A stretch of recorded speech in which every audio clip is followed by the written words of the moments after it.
Gus Jaya seduluran selawase, jangan lupa bahagia. Assalamualaikum warahmatullahi wabarakatuh. Kita berada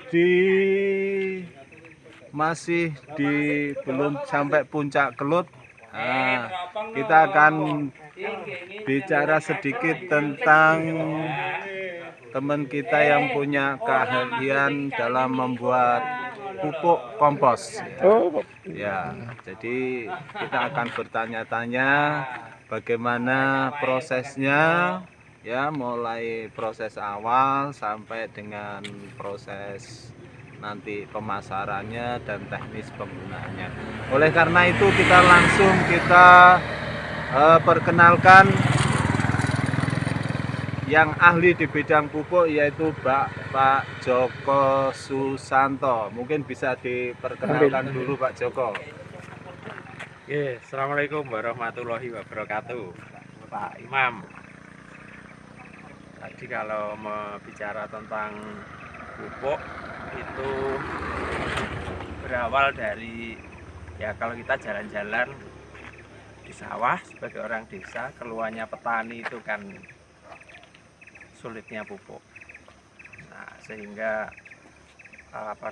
ya terinspirasi. Kalau zaman kecil saya dulu itu kan jarang orang pakai pupuk kimia itu. Jadi orang-orang tua itu saya lihat kalau di sawah ya dari tumbuhan diolah lagi menjadi pupuk di sawahnya, biasanya ditebangi begitu sampai membusuk, dan kalau sudah ya mungkin 1 bulanan bisa ditanami lagi. Nah, tetapi kalau sekarang kan tidak semua wilayah itu tanamannya banyak. Yang banyak adalah kotoran hewan. Kotoran hewan. Nah, sehingga saya sebagai guru biologi.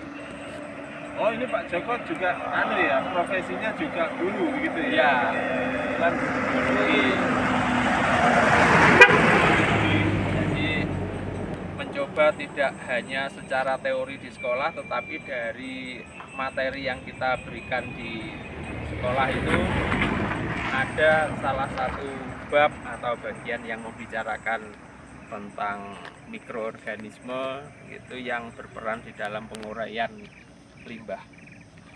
Mungkin saya potong dulu Pak Joko. Ini bahan kalau saya lihat ini di kampung kan banyak sekali ya. Di kampung itu kotoran kambing, sapi. Kadang-kadang itu kalau di kampung saya ini orang kesulitan untuk membuang. Jadi bahkan di sana itu pokoknya siapa saja yang mau ngambil itu dipersilahkan. Jadi kotoran-kotoran binatang apa yang bisa digunakan untuk bahan komposnya Pak Joko ini? Ya, pada dasarnya begini Pak Imam, semua limbah makhluk hidup mulai dari tumbuhan, hewan, manusia itu sebetulnya bisa diuraikan lagi menjadi pupuk organik. Tetapi ya cuma pemrosesannya lama atau tidak, efektif atau tidak. Nah, yang kita cari adalah yang bisa kita proses dengan cepat.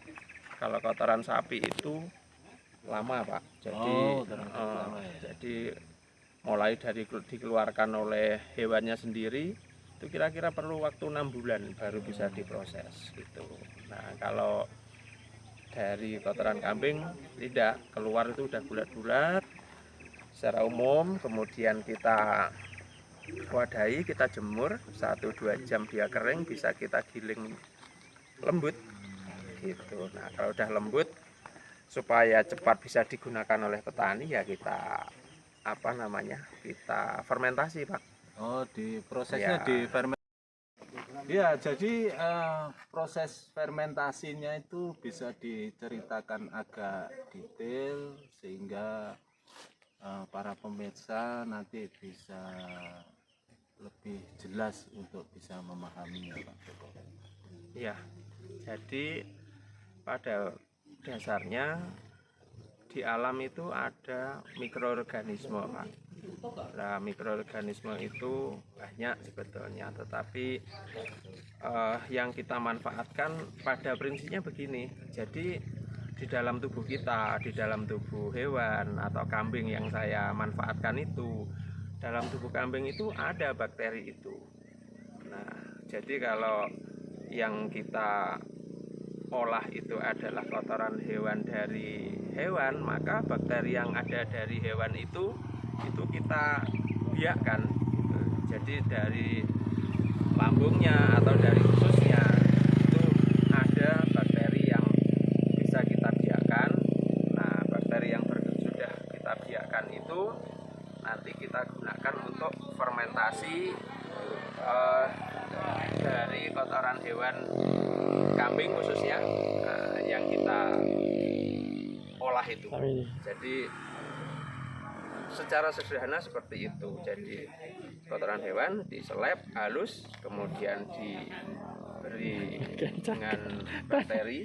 Bakteri itu ada di dalam bentuk cair, jadi kita semprotkan begitu.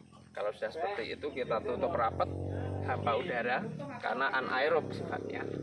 Nah, itu nanti sudah bisa menjadi pupuk yang siap pakai 2 minggu minimal atau 1 bulan atau makin lama makin baik. Yang penting ditutup rapat. Hanya saja di sini kita kan selalu berpikir dan berinovasi, Pak.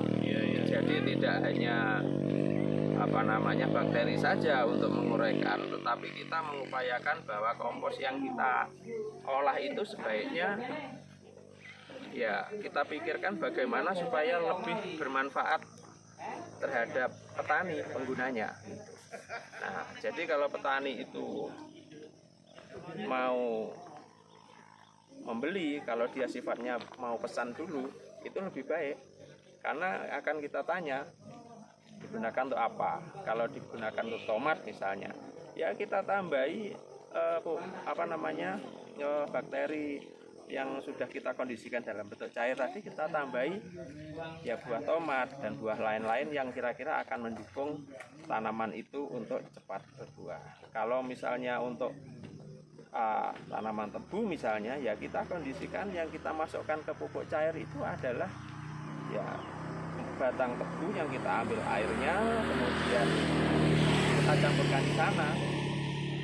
Tanaman-tanaman yang lain juga demikian. Ya, terima kasih Pak Joko. Jadi sekilas itu ya dari proses pembuatannya, sekaligus sepertinya kompos ini bisa digunakan untuk semua tanaman ya. Jadi secara teknis itu. Barangkali begini Pak Joko, kan sudah panjenengan kan sudah memproduksi ini cukup lama ya. Ya. Jadi mungkin bisa dikasih gambaran proses pemasarannya, siapa saja yang sudah menggunakan itu, dari sisi wilayahnya mungkin jangkauannya sudah sampai di sekitar lingkungan panjenengan atau sudah mungkin ada yang sampai di luar kabupaten atau bahkan sampai di luar provinsi Pak Joko. Oh ya, jadi memang udah lama Pak.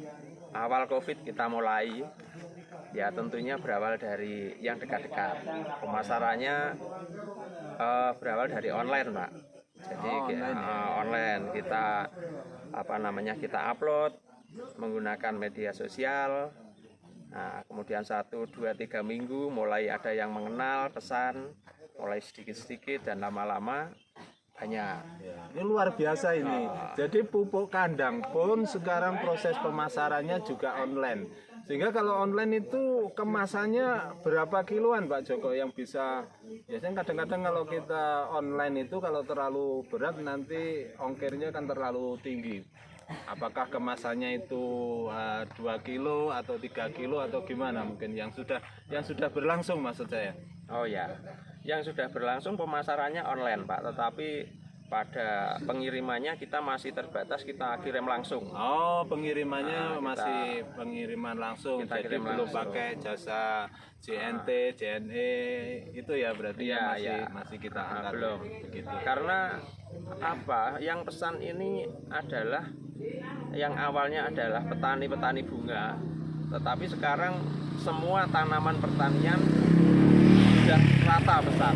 mulai dari tebu, ya pesan dari untuk tanaman padi, palawija, semuanya sudah pesan. Nah ini malah kalau ditanya sudah sampai mana, beberapa kabupaten tetangga sudah pesan, mulai dari Tulungagung, Blitar, kemudian Jombang, ya, sampai Malang. Orang Malang itu datang, Pak. Nah ini pemesanan terbesar yang akan kita kirim ini ke Bogor. Oh, sudah Ya. sampai ke Bogor ya. Nah, Jadi ke Bogor. ini pemirsa ya, jadi sudah luar biasa jangkauan pemasarannya. Sekitar Kediri tadi disebut Tulungagung, Trenggalek, bahkan ini dalam waktu dekat akan melakukan pengiriman ke Bogor begitu ya. Ya, Mungkin terakhir Pak Joko sebagai closing statement barangkali masih ada yang perlu disampaikan supaya apa yang informasi yang kita sampaikan tadi tidak ada yang terasa terlewati barangkali. ya, ya sebagai negara agraris, di mana-mana keluhannya petani ini adalah pupuk yang katanya mahal, sulit. Terima kasih sekali Pak Joko atas bimbingan bagaimana cara membuat kompos yang baik, mulai dari teknis pemasaran, teknis pembuatan, dan tanaman yang bisa menggunakan kompos. Mudah-mudahan banyak guna dan manfaatnya. Jangan lupa share, like, komen, dan subscribe. Assalamualaikum warahmatullahi wabarakatuh.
Jangan lupa like, share, komen, and subscribe.